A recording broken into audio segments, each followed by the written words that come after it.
നമസ്കാരം. രോഹിത് ഗുരുനാഥ് ശർമ്മ എന്ന white ball ക്രിക്കറ്ററെ കുറിച്ച് ആർക്കും അങ്ങനെ എതിരഭിപ്രായം ഉണ്ടാകില്ല. എന്നാൽ രോഹിത് ശർമ്മ എന്ന ടെസ്റ്റ് ബോൾ ക്രിക്കറ്ററെ കുറിച്ച് പലതരത്തിലുള്ള അഭിപ്രായങ്ങൾ പല ആരാധകർക്കും ഉണ്ടാകാം. ഒരുപാട് വർഷങ്ങൾക്ക് ശേഷമാണ് രോഹിത് ശർമ്മ ടെസ്റ്റ് ക്രിക്കറ്റിൽ അരങ്ങേറുന്നത്. ചുരുക്കി പറഞ്ഞാൽ സച്ചിൻ ടെണ്ടുൽക്കറിന്റെ അവസാന ടെസ്റ്റ് പരമ്പരയിൽ. അന്ന് ആ രണ്ട് ഇന്നിങ്സിലും സെഞ്ചുറി നേടിക്കൊണ്ടാണ് ഇന്ത്യൻ ക്രിക്കറ്റിന്റെ ടെസ്റ്റ് ഭാവി താനാണെന്നുള്ള ഒരു സ്റ്റേറ്റ്മെന്റ് ക്രിക്കറ്റ് ലോകത്തിന് മുന്നിൽ രോഹിത് നൽകിയത്. എന്നാൽ പിന്നീട് അവിടെ നിന്ന് അങ്ങോട്ട് രോഹിത്തിന് ടെസ്റ്റ് ക്രിക്കറ്റിൽ അത്ര മികച്ച നാളുകളായിരുന്നില്ല. പല വിദേശ പരമ്പരകളിലും രോഹിത് പരാജയപ്പെട്ടു.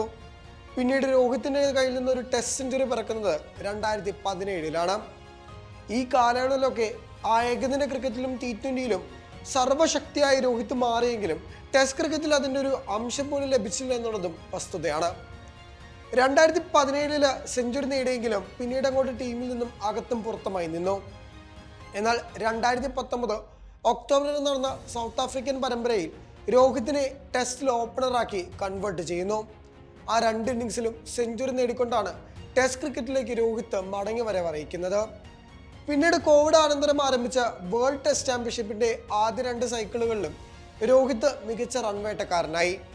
ഇന്ന് ടെസ്റ്റ് ക്രിക്കറ്റ് കരിയർ അവസാനിക്കുമ്പോൾ 67 ടെസ്റ്റ് മത്സരങ്ങളിൽ നിന്ന് 116 ഇന്നിങ്സിൽ നിന്ന് 4301 റൺസാണ് രോഹിത് നേടിയിട്ടുള്ളത്. ക്യാപ്റ്റൻസി റെക്കോർഡ് പരിശോധിക്കുമ്പോൾ 24 മത്സരത്തിൽ നിന്ന് 12 വിജയവും 9 തോൽവിയും 3 സമനിലയുമാണ്. എന്നാൽ ഈ 12 തോൽവികളിൽ കഴിഞ്ഞ ഒരു കൊല്ലത്തിലാണ് ഇത്രത്തോളം തോൽവിയുടെ റേറ്റ് കൂടാനുള്ള ഏറ്റവും വലിയ കാരണവുമായത്. രോഹിത് എന്ന ക്യാപ്റ്റനിൽ വലിയ രീതിയിലുള്ള വിശ്വാസം കോഹ്ലിക്ക് ശേഷം ഇന്ത്യ അർപ്പിച്ചിരുന്നു. എന്നാൽ ബോർഡർ ഗവാസ്കർ ട്രോഫി, ന്യൂസിലൻഡുമായുള്ള പരമ്പര എന്നീ രണ്ട് പരാജയങ്ങൾ രോഹിത്തിന്റെ ക്യാപ്റ്റൻസിയിൽ തന്നെ ഏറ്റവും വലിയ കറുത്ത അധ്യായമായി മാറുകയും ചെയ്തു. 2024 T20 ലോകകപ്പിന് ശേഷമാണ് ഇതൊക്കെ സംഭവിക്കുന്നത്. 6 മാസം കൊണ്ട് ക്രിക്കറ്റ് ലോകത്തെ സകലരും രോഹിതിന് തള്ളിപ്പറഞ്ഞു. ഈ കാലത്ത് തന്നെ ബാറ്റർ എന്ന രീതിയിലും രോഹിത് പരാജയപ്പെട്ടു. എന്നാൽ ഇതിനെല്ലാം വലിയ പാഠങ്ങൾ ഉൾക്കൊണ്ടുകൊണ്ട് ചാമ്പ്യൻസ് ട്രോഫിയുടെ വിജയം രോഹിത്തിന് ക്രിക്കറ്റിലേക്കുള്ള ഒരു മടങ്ങിവരവ് തന്നെ ഒരുക്കി. IPL-ലും ഭേദപ്പെട്ട പ്രകടനം മുംബൈ ഇന്ത്യൻസിന് വേണ്ടി കാഴ്ചവെക്കുന്നുമുണ്ട്.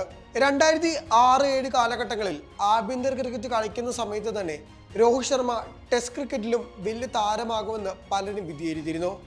ഈ കാലഘട്ടത്തിൽ തന്നെ രോഹിത് ടെസ്റ്റ് ക്രിക്കറ്റിൽ അരങ്ങേറ്റവും അർഹിച്ചിരുന്നു.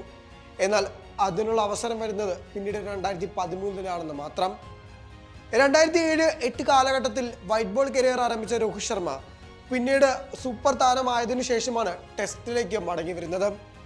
എന്നാൽ ടെസ്റ്റിൽ വേണ്ട പോലെ സ്റ്റാറ്റൊന്നും ഇല്ലാഞ്ഞിട്ടും ടീമിൽ പിടിച്ചു നിൽക്കാൻ കാരണം അത്രത്തോളം ഏകദിന T20 പ്രകടനങ്ങളിൽ ഏറ്റവും ഡോമിനന്റ് ആയിരുന്നു എന്നുള്ളത് തന്നെയാണ്.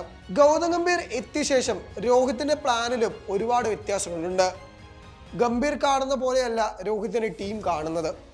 വലിയ രീതിയിലുള്ള ക്യാപ്റ്റൻസി ചേഞ്ചിലേക്കും ഇന്ത്യൻ ക്രിക്കറ്റ് കടക്കാൻ തുടങ്ങുകയാണ്.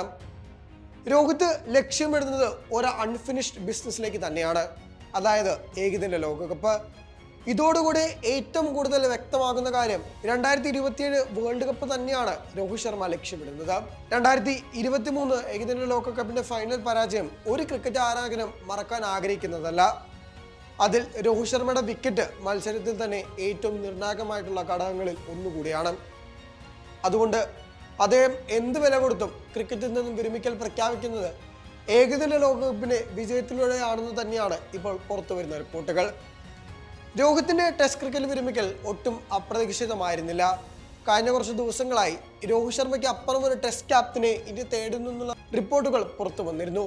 ശുഭ്മാൻ ഗിൽ, ജസ്പ്രീത് ബുംറ, ജയ്സ്വാൾ എന്നീ താരങ്ങളിലേക്കും ചർച്ചകൾ പോയിട്ടുമുണ്ട്.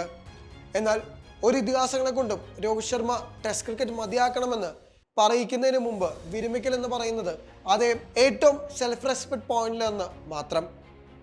ബാക്കിയുള്ള ഏറ്റവും സീനിയർ താരം വിരാട് കോഹ്ലിയാണ്. കോഹ്ലിയും ചിലപ്പോൾ ഇനി അധികകാലം ടെസ്റ്റ് ക്രിക്കറ്റിൽ കാണാനുള്ള സാധ്യതയുമില്ല. കാരണം വലിയൊരു ജനറേഷൻ ചേഞ്ചിലേക്ക് ഇന്ത്യ കടന്നു കഴിഞ്ഞു.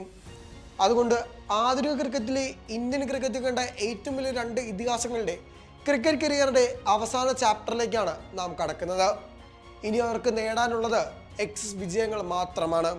ഏറ്റവും കൂടുതൽ ആരാധകരുള്ള, ഇന്ത്യൻ ക്രിക്കറ്റിൽ ഏറ്റവും കൂടുതൽ ഇൻഫ്ലുവൻസ് ഉള്ള രണ്ട് സൂപ്പർ താരങ്ങളുടെ അവസാന ക്രിക്കറ്റ് കാലം നമുക്ക് ആഘോഷിക്കാം. Subscribe to One India and never miss an update.